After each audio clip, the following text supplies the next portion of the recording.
नमस्कार, आप सभी का स्वागत है आपके अपने YouTube चैनल ज्ञान पहचान पर। और आज हम इंग्लिश ग्रामर का बहुत ही महत्वपूर्ण टॉपिक पढ़ने वाले हैं। ये टॉपिक जो है ये बोर्ड क्लास के जो स्टूडेंट्स हैं उनके लिए तो महत्वपूर्ण है ही है, साथ साथ कम्पिटिटिव एग्ज़ाम की तैयारी करने वाले बच्चे, चाहे वो SSC के हों, बैंकिंग के हों या किसी भी प्रकार के कम्पिटिटिव एग्ज़ाम की तैयारी कर रहे हों, उनके लिए काफ़ी महत्वपूर्ण ये टॉपिक है। इस वीडियो को लास्ट तक ज़रूर देखना। आज जो मैं टॉपिक आपको कराऊंगा इतना आसान और इतनी सरल तरीके से शायद ही किसी ने करवाया होगा। बिल्कुल बेसिक जीरो से मैं आपको ये जो टॉपिक है ये करवा रहा हूँ। अगर आपने अभी सीख लिया तो आपको बाद में दिक्कत नहीं आएगी। और हाँ, इस वीडियो को लास्ट तक ज़रूर देखिएगा। वीडियो पसंद आए तो इसको शेयर, लाइक और अपने इस चैनल को सब्सक्राइब कीजिएगा। चलिए शुरू करते हैं हम अपने इस टॉपिक का। नाम आपको सामने दिखाई दे रहा होगा, वॉइस। जी हाँ, अंग्रेजी ग्रामर में वॉइस को हम एक्टिव एंड पैसिव वॉइस के नाम से जानते हैं। एक्टिव एंड पैसिव वॉइस सीखने के लिए आपको सबसे पहले टेंस सीखने पड़ेंगे। अगर किसी बच्चे को टेंस नहीं आते तो इस वीडियो के डिस्क्रिप्शन बॉक्स में मैंने प्रेजेंट, पास्ट एंड फ्यूचर तीनों प्रकार के टेंस का जो लिंक है वो डाल रखा है। आप उसको जाके देख लीजिएगा मेरी वीडियो को, बहुत ही अच्छी तरीके से आपको वो समझ में आ जाएगा। चलिए शुरू करते हैं अपने इस टॉपिक को, टेंस को, वॉइस को। तो देखिए, वॉइस दो प्रकार का जिक्र मैंने किया है आपके सामने। एक तो होती है एक्टिव वॉइस और दूसरी है passive voice. Active and passive voice में क्या फ़र्क है, हम बात करते हैं एक्टिव वॉइस की और पैसिव वॉइस की। देखो, सिंपल सी बात है, ज़्यादा आपको उलझना नहीं है। एक्टिव वॉइस के अंदर सब्जेक्ट, कार्य को करने वाला जो कि कर्ता होता है वो महत्वपूर्ण होता है, उसी का रोल ज़्यादा होता है। जबकि पैसिव वॉइस के अंतर्गत हम जो काम किया जाता है उस काम को वरीयता या अहमियत देते हैं। जैसे एग्जाम्पल के थ्रू मैं आपके सामने बता रहा हूँ। जैसे मैंने यहाँ पे एक वाक्य लिखा, राम राइट्स ए लेटर। ये मैंने इंग्लिश में आपके सामने एक सेंटेंस लिखा है, Ram writes a letter. Hindi में अगर मैं इस वाक्य को लिखता हूँ तो मैंने यहाँ पे लिखा, राम एक पत्र लिखता है। ये वाक्य मैंने आपको हिंदी में लिखा है। जब इस हिंदी में लिखे हुए वाक्य को मैं ये कह रहा हूँ कि यहाँ पे सब्जेक्ट जो है, कार्य को करने वाला जो है, जो कि राम है, ये एक्टिव है, यानी इसकी भूमिका ज़्यादा महत्वपूर्ण है, इसके ऊपर जोर दिया गया है, तो ये एक्टिव वॉइस है। पैसिव वॉइस कब होगी, जब जो काम किया गया है यानी पत्र लिखा गया है, इससे वाक्य की शुरुआत की जाए। एक पत्र लिखा जाता है, एक पत्र लिखा जाता है राम के द्वारा।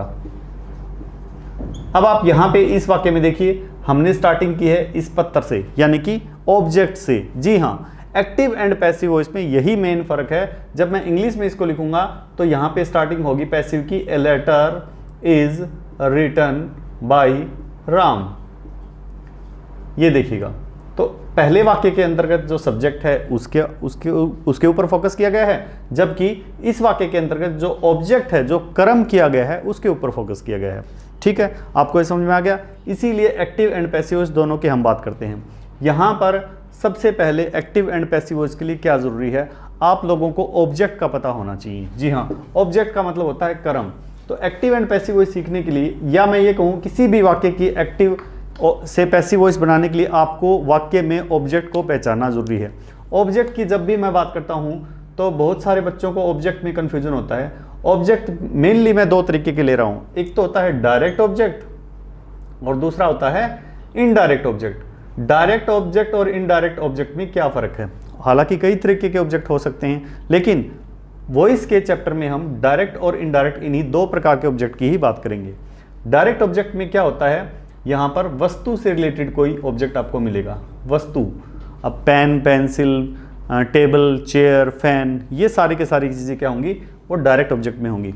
जबकि सर्वनाम यानी कि प्रोनाउन से रिलेटेड जो भी आपका ऑब्जेक्ट होगा उसको हम क्या बोलेंगे, वो इनडायरेक्ट ऑब्जेक्ट होगा। जैसे मी, हिम, हर, देम, यू, ये सारे के सारे इनडायरेक्ट ऑब्जेक्ट होते हैं। तो आपको एक्टिव से पैसिव वॉइस बनाने के लिए ऑब्जेक्ट को आइडेंटिफाई जरूर करना पड़ेगा। ठीक है, चलिए अब कौन कौन से स्टेप्स हैं जो हम फॉलो करते हैं, वो आपको तब फॉलो करने हैं जब आपको प्रत्येक टेंस की नॉलेज होगी। जैसे मैं आपको कहता हूं कि सबसे पहला जो टेंस आता है प्रेजेंट इंडेफिनिट टेंस। आप में से बहुत सारे को पता होगा सब्जेक्ट इंडेफिनिट टेंस में हम क्या करते हैं, एक तो सब्जेक्ट लेते हैं और एक वर्ब की पहली फॉर्म और उसके साथ एस या ईएस, देन एक इसके साथ ऑब्जेक्ट हो सकता है और ना भी हो। लेकिन पैसिव वॉइस बनाने के लिए ऑब्जेक्ट का होना बहुत ज़्यादा ज़रूरी है। ये प्रेजेंट इंडेफिनिट का पॉजिटिव जो सेंटेंस है उसका स्ट्रक्चर मैंने यहाँ पे लिखा है। जब आप इसको पैसिव, ये है एक्टिव का, ये आपको ध्यान रखना है, ये एक्टिव का स्ट्रक्चर है, एक्टिव वॉइस का स्ट्रक्चर है। जब हम इसको पैसिव वॉइस के स्ट्रक्चर के अंदर चेंज करेंगे तो हम स्टार्टिंग कहाँ से करेंगे, ऑब्जेक्ट से, फिर हम यहाँ पे हेल्पिंग वर्ब करेंगे और प्रेजेंट इंडेफिनिट टेंस के अंदर जो हेल्पिंग वर्ब होती है वो इज, एम या आर में से कोई एक होगी अकॉर्डिंग टू जो आपका जो ऑब्जेक्ट जो आपने सब्जेक्ट बनाया है उसके अकॉर्डिंग। फिर यहाँ पर मेन वर्ब की थर्ड फॉर्म का हम इस्तेमाल करते हैं। ठीक है, हमेशा पैसिव वॉइस के अंदर वर्ब की थर्ड फॉर्म का ही प्रयोग आपको करना है। अपनी तरफ से हम बाय का यूज़ करते हैं और जो सब्जेक्ट एक्टिव वॉइस में दिया गया था उसको ऑब्जेक्टिव फॉर्म में लिखते हैं। बट मैं यहाँ इसको ऐसे लिख रहा हूँ ताकि आप लोग समझ जाओ मैंने इससे इसको कैसे चेंज किया है। तो ये एक्टिव का स्ट्रक्चर है और ये हमारा बना पैसिव का स्ट्रक्चर। ठीक है, क्लियर हुई ये बात आपको? एक एग्जांपल मैं आपको करके दिखाता हूँ ताकि आपको क्लियरली ये समझ में आ जाए। देखिएगा, यहाँ मैंने एक एग्जांपल लिखा, आई प्ले फुटबॉल। बहुत ही इजी सा एग्जांपल मैंने आपके सामने रखा है। यहाँ पे आई जो है वो सब्जेक्ट का है, फर्स्ट पर्सन का प्रोनाउन है, प्ले वर्ब की पहली फॉर्म है और फुटबॉल जो है वो आपका ऑब्जेक्ट है। ठीक है, हमें क्या करना है, एक्टिव से पैसिव वॉइस बनाने के लिए इस स्ट्रक्चर को फॉलो करना है या जो स्टेप 5 स्टेप होते हैं वो फॉलो करते हैं। 5 स्टेप में पहला स्टेप क्या है, हम ऑब्जेक्ट को सब्जेक्ट की जगह लिखते हैं। तो चलिए, मैंने ये एक्टिव है, हम इसकी पैसिव बना रहे हैं, तो मैं पहले इस फुटबॉल को यहाँ पे लिख देता हूँ, फुटबॉल। अब ये फुटबॉल जो है वो सिंगुलर है क्योंकि यहाँ पे प्रेजेंट इंडेफिनिट टेंस दिया गया है, इसलिए helping verb is, am, are में से कोई एक होगी। तो फुटबॉल के अकॉर्डिंग हम यहाँ पे इज का प्रयोग करेंगे। ठीक है, फिर तीसरे स्टेप के अंदर हम मेन वर्ब की थर्ड फॉर्म का यहाँ पे प्रयोग करते हैं। तो प्ले की थर्ड फॉर्म क्या होती है बच्चों, प्लेड, PLAYED, प्लेड। और फिर हम बाय का इस्तेमाल करते हैं और इसका, अब हम यहाँ पे बाय के बाद में जो यहाँ पे मैंने लिखा था ना सब्जेक्टिव फॉर्म में है, तो ये इसी सब्जेक्ट को हमें लिखना है, लेकिन इसको आई नहीं लिखना, इसको हमें ऑब्जेक्टिव फॉर्म में, और आई का ऑब्जेक्टिव फॉर्म होता है मी, और लास्ट में फुल स्टॉप लगा देना है। बस ये बन गया आपका पैसिव। तो एक्टिव से पैसिव बनाने का प्रेजेंट इंडेफिनिट टेंस सबसे पहला जो टेंस है उसका तरीका है आपका ये। इस तरह आपको ये वाक्य बनाना है। चलिए मैं आपके सामने एक वाक्य लिखता हूँ, आप उसको बनाइएगा। वाक्य है, सी वॉशेज द क्लोथ्स। ये वाक्य मैंने दिया है, आप कमेंट करके मुझे इसकी पैसिव वॉइस बनाइएगा।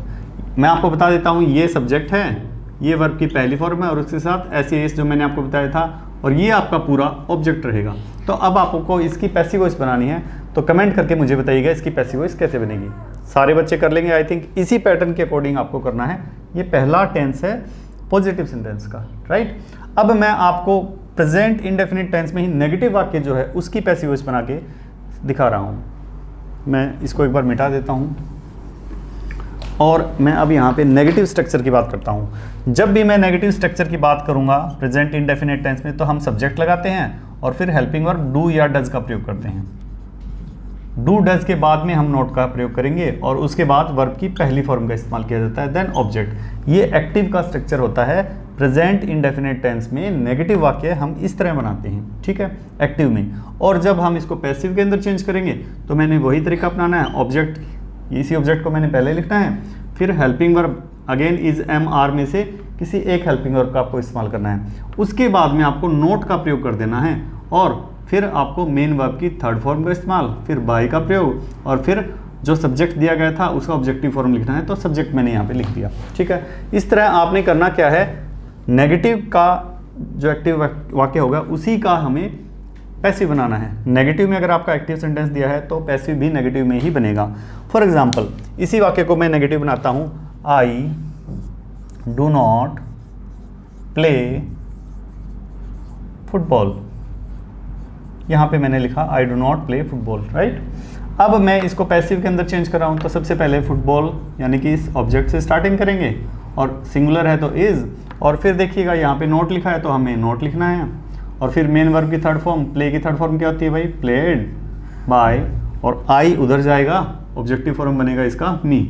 ये बन गया आपका कौन सा, negative sentence.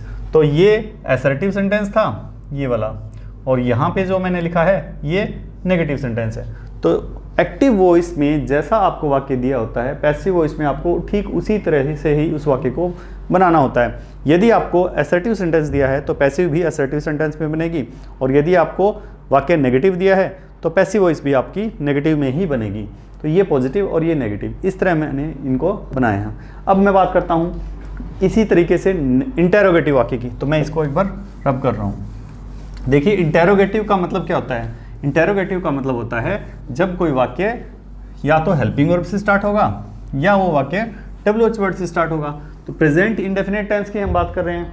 Present indefinite tense में कोई वाक्य जब इंटेरोगेटिव यानी प्रश्न पूछने वाला होता है तो वो डू या डज से स्टार्ट होता है। ठीक है, डू या डज से स्टार्ट होता है, और फिर उसके बाद में हम सब्जेक्ट का प्रयोग करते हैं, फिर वर्ब की पहली फॉर्म का प्रयोग, और लास्ट में ऑब्जेक्ट का प्रयोग करते हैं, और इसके बाद में क्वेश्चन मार्क भी लगाया जाता है बच्चों। ये भी आपको ध्यान रखना, काफ़ी इंपॉर्टेंट है ये। जैसे मैंने यहाँ पे एक वाक्य लिखा है, does she write a letter, और क्वेश्चन मार्क। ये कौन सा सेंटेंस है, सॉरी इंटरोगेटिव सेंटेंस है, लेकिन टेंस कौन सा है, प्रेजेंट इंडेफिनिट टेंस। अभी हम प्रेजेंट इंडेफिनिट या सिंपल प्रेजेंट टेंस की ही एक्टिव एंड पैसिव वॉइस सीख रहे हैं बच्चों। तो आपको ध्यान रखना है, मैंने पॉजिटिव, नेगेटिव, इंटेरोगेटिव और इंटेरोगेटिव नेगेटिव 4 प्रकार के वाक्य हमें पढ़ने हैं। अभी तक हमने पॉजिटिव और नेगेटिव वाक्यों की एक्टिव और पैसिव का स्ट्रक्चर पढ़ा है। अब हम इंटेरोगेटिव वाक्य के जो सेंटेंसेस जो हम बनाएंगे उसके स्ट्रक्चर को पढ़ने वाले हैं। तो यहाँ पर ये एक्टिव का स्ट्रक्चर है, पैसिव का स्ट्रक्चर कैसे बनेगा देखिएगा। सबसे पहले यहाँ पे डू डज से स्टार्ट हो रहा है वाक्य, तो आपको भी इज एम आर से वाक्य स्टार्ट करना है, ये आपको ध्यान रखना है। अब क्या कौन सा लगेगा, इज लगेगा, एम लगेगा या आर लगेगा, वो डिपेंड करता है। ये जो ऑब्जेक्ट जब यहाँ पे सब्जेक्ट के तौर पे लिखा जाएगा तो उसके अकॉर्डिंग आपको इज एम आर का प्रयोग करना है, राइट। ठीक है, उसके बाद में आपको वर्ब की थर्ड फॉर्म का इस्तेमाल करना है, देन आपको बाय, और फिर आपको सब्जेक्ट यानी कि ऑब्जेक्ट का इस्तेमाल करना, और लास्ट में क्वेश्चन मार्क। बिल्कुल एक्टिव वॉइस में क्वेश्चन मार्क होगा तो पैसिव वॉइस में भी क्वेश्चन मार्क होगा। जैसे अब इसको मैं बना के दिखाता हूँ। ए लेटर जो है ये हमारा ऑब्जेक्ट है, ये इधर आएगा तो सब्जेक्ट बनेगा। सब्जेक्ट बनेगा तो ए लेटर सिंगुलर है, इसके साथ में हम इज का प्रयोग करेंगे तो अपना उत्तर भी तो इज से स्टार्ट होगा ना। इज ए लेटर, देखिए सबसे पहले मैंने इज लिखा है, इज एम आर में से यहाँ से इज लिख दिया, फिर मैंने सब्जेक्ट का इस्तेमाल किया है, ये रहा ए लेटर। फिर वर्ब की थर्ड फॉर्म का इस्तेमाल करना है। राइट की थर्ड फॉर्म क्या होती है, रिटर्न, WRITTEN, रिटर्न। फिर हमें बाय का इस्तेमाल करना है, और लास्ट में हमें इस सी को उधर ले जाके हर के अंदर चेंज कर देना है, और फिर क्वेश्चन मार्क जरूर लगाना है बच्चों, ये आपको ध्यान रखना है। तो ये हमारा इंटेरोगेटिव सेंटेंस हुआ। अब हम बात करेंगे इंटेरोगेटिव नेगेटिव की। देखिए काफ़ी सिंपल है। इंटेरोगेटिव नेगेटिव में करना क्या है, आपने कुछ नहीं करना, जो स्ट्रक्चर आपने यहाँ पे बनाया था इसी में हमें नोट को ऐड कर देना है। तो नोट कैसे ऐड होगा देखिएगा, सबसे पहले डू या डज का प्रयोग करना है। ठीक है, डू या डज का प्रयोग करने के बाद हमें सब्जेक्ट का इस्तेमाल करना है, और उसके बाद में हमें नोट का प्रयोग करना है। फिर आपको वर्ब की पहली फॉर्म का प्रयोग, देन ऑब्जेक्ट, और लास्ट में क्वेश्चन मार्क का प्रयोग कर देना है। ये प्रेजेंट इंडेफिनिट टेंस में इंटेरोगेटिव नेगेटिव सेंटेंस है बच्चों, एक्टिव का। अब इसको जब हम पैसिव में बनाएंगे तो तरीका वही है। इसका पैसिव में इज एम आर से स्टार्ट होगा वाक्य आपका, फिर आपका सब्जेक्ट लिखा जाएगा, फिर नॉट लिखा जाएगा, फिर वर्ब की थर्ड फॉर्म, देन बाय, और उसके बाद में ऑब्जेक्ट, और लास्ट में क्वेश्चन मार्क। ठीक है, एग्जाम्पल इसी को बना के देख लेते हैं हम एक बार। जैसे मैंने लिखा यहाँ पे, does she not write a letter, और लास्ट में क्वेश्चन मार्क, राइट। अब इसकी पैसिव वॉइस बनाएंगे हम, तो हम ए लेटर से स्टार्ट करेंगे, तो इज ए लेटर, और फिर नोट लिखना आपने, नॉट, फिर राइट की थर्ड फॉर्म क्या होती है, रिटर्न, WRITTEN, रिटर्न बाय हर, और लास्ट में क्वेश्चन मार्क लगा देना है, राइट। तो इस तरह हमने इंटेरोगेटिव नेगेटिव वाक्य की भी एक्टिव से पैसिव वॉइस बनानी सीख ली है। इसी पैटर्न पे बनती है आपकी इंटेरोगेटिव नेगेटिव से। देखिए एग्जाम के अंदर इंटेरोगेटिव जो वाक्य है या इंटेरोगेटिव नेगेटिव जो वाक्य है, इसकी भी पैसिव वॉइस अलग तरीके से पूछ लेते हैं। आपको वो WH वर्ड लगा के पूछते हैं। WH वर्ड में कैसे पूछी जाती है, एक एग्जांपल मैं आपको बताता हूँ। जैसे यहाँ पे मैंने लिखा आपके सामने,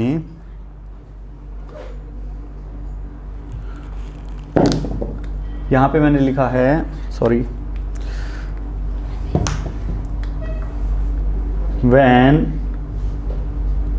does she write a letter, when does she write a letter, ये क्वेश्चन आया है इस तरह। तो यहाँ पे सिर्फ क्या हुआ है, इंटेरोगेटिव नेगेटिव वाक्य ही है, लेकिन WH वर्ड फैमिली हमने आगे लगा दी है। तो when does she write a letter, इसकी पैसिव वॉइस कैसे बनाएंगे, तो बच्चों को कन्फ्यूजन हो जाता है भी अब हम इसकी पैसिव वॉइस कैसे बनाएं। तो करना क्या है, सिंपली आपको आप इस when को एक बार भूल जाओ और देखो does she write a letter, ये वही अपना इंटेरोगेटिव वाक्य है। तो हमें इसकी पैसिव वॉइस कैसे बनाई थी, is a letter written by हर, और क्वेश्चन मार्क लगाया था ना। अब वैन का वैन लिख दो आप, और अब आप देखो आपका आंसर बिल्कुल सेम आ चुका है। यानी आपने WH वर्ड फैमिली में WH वर्ड को सेम एज इट इज लगा देना है। तो ये हुआ अपना प्रेजेंट इंडेफिनिट टेंस। आपको एक्टिव से पैसिव वॉइस बनाने मैंने सिर्फ और सिर्फ एक टेंस के सिखाए हैं, प्रेजेंट इंडेफिनिट टेंस। अपनी जो नेक्स्ट जो वीडियो होगी उसमें मैं आपको प्रेजेंट कॉन्टिन्यूअस और प्रेजेंट परफेक्ट टेंस, दो टेंस की पैसिव वॉइस बनाना और सिखाऊंगा। और ध्यान से सुनिएगा, present perfect continuous, past perfect continuous, future perfect continuous और फ्यूचर कॉन्टिन्यूअस की पैसिव वॉइस नहीं बनती। क्यों नहीं बनती, क्योंकि दो बी की फॉर्म एक साथ में नहीं प्रयोग कर सकते। इसलिए आपको अब डिस्क्रिप्शन बॉक्स के अंदर 10 सेंटेंस मिलेंगे प्रेजेंट इंडेफिनिट टेंस में, पॉजिटिव, नेगेटिव, इंटेरोगेटिव और इंटेरोगेटिव नेगेटिव सेंटेंस की। आपको उनकी पैसिव वॉइस बना के मुझे कमेंट करना है। मैं ज़्यादा लंबी ये वीडियो नहीं कर रहा, सिर्फ इसको यहीं स्टॉप कर रहा हूँ, क्योंकि मेरा मकसद सिर्फ टाइम पास करना नहीं है, आपको एक्चुअल में समझाना है, ताकि आप इंटरेस्ट लेके इन वीडियो को देखो और समझो। फिलहाल आज के अपने इस वीडियो में इतना ही। अगर आपका कोई क्वेश्चन है तो आप मुझे कमेंट कर सकते हैं। मिलते हैं आपसे जल्द ही दूसरी वीडियो के अंदर। Stay tune with us. Thank you so much.